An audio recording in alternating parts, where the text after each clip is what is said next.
Hi folks, well, Christmas is almost upon us once again, so I thought I'd make a video about Christmas and about some of the things that I have learned about it since abandoning Christianity.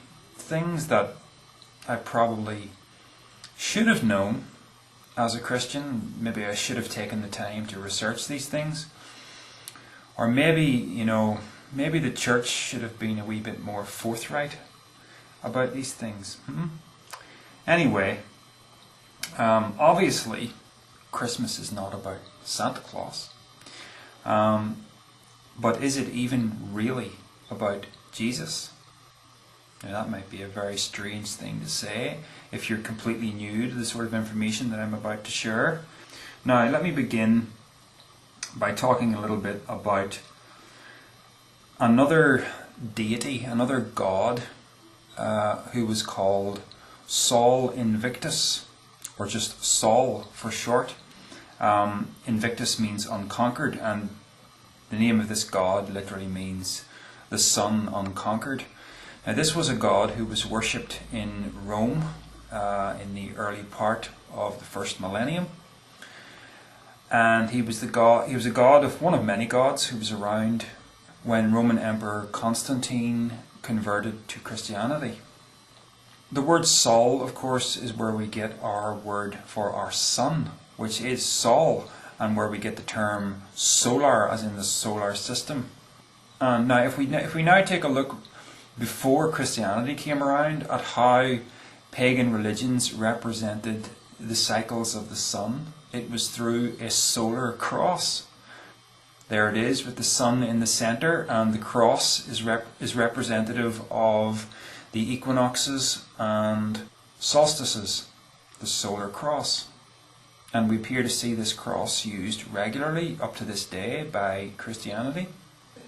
Of course, the question is, am I really just stretching things here? Am I just placing an interpretation on something that doesn't actually exist?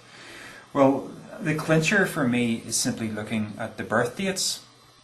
Sol Invictus is given the birth date of the 25th of December. Jesus Christ is given the birth date of the 25th of December. Okay? Now, we know that we don't have an actual birth date for Jesus. It's simply not known. I personally don't believe there ever was an actual Jesus, but nevertheless, we don't, whether that's true or not, we don't have a birth date.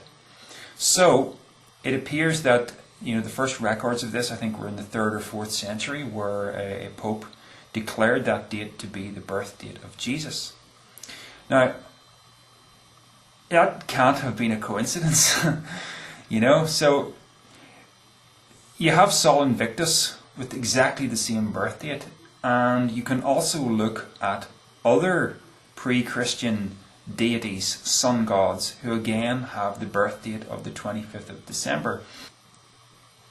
So what's the significance of this date?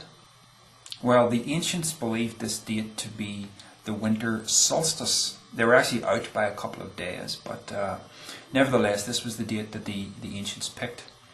Now, what really goes on at the solstice is that the sun is at the lowest point in the sky, and for a couple of days it appears to stand still. And then immediately after this date, the sun starts to gain in strength, and it appears above the horizon at dawn, and each day it rises a little bit further into the sky. So basically, the 25th of December represents the birth or rebirth of the sun.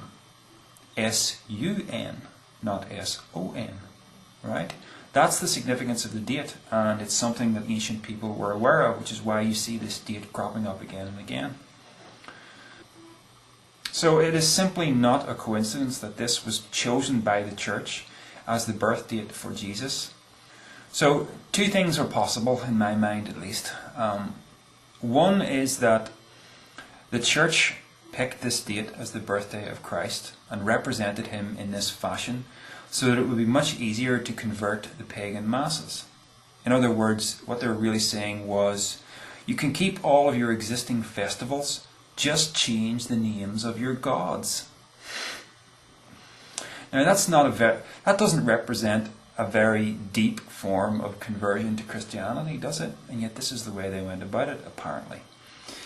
The deeper meaning is that all along, Jesus was nothing more than a sun god. Yet another retelling of the same pre-Christian myth.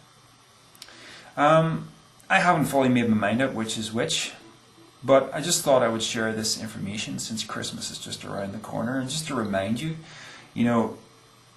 either way, when you wake up on the 25th of December, and if you're a particularly religious person and there's a church service organised, I'm not saying this to be offensive in any way, but when you decide to do something for Christianity, for your faith, on that date, you ought to realise what it really represents. It does not represent anything whatsoever to do with Jesus.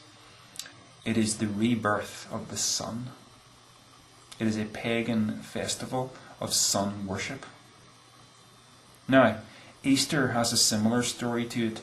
Do you really think that Jesus was resurrected at Easter?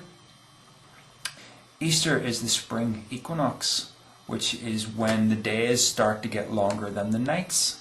That's basically the crossover point. Before that, the nights are always longer than the days. So that's when the pagans really celebrated the resurrection of the sun, if you like. So that's the significance of Easter. It's got nothing whatsoever to do with Jesus. Again, the church is busy just telling fibs. So here we have, this religion that is supposed to be God's perfect truth. And it is absolutely infested with pagan sun god worship. Now, I'm supposed to believe that when a bunch of bishops got together on a particular date, to decide what books were going to be in the New Testament and what books weren't, I'm supposed to just take it on faith that they picked the right books. When look at what's going on, with Christianity in general. So, folks, have a merry Sol Invictus.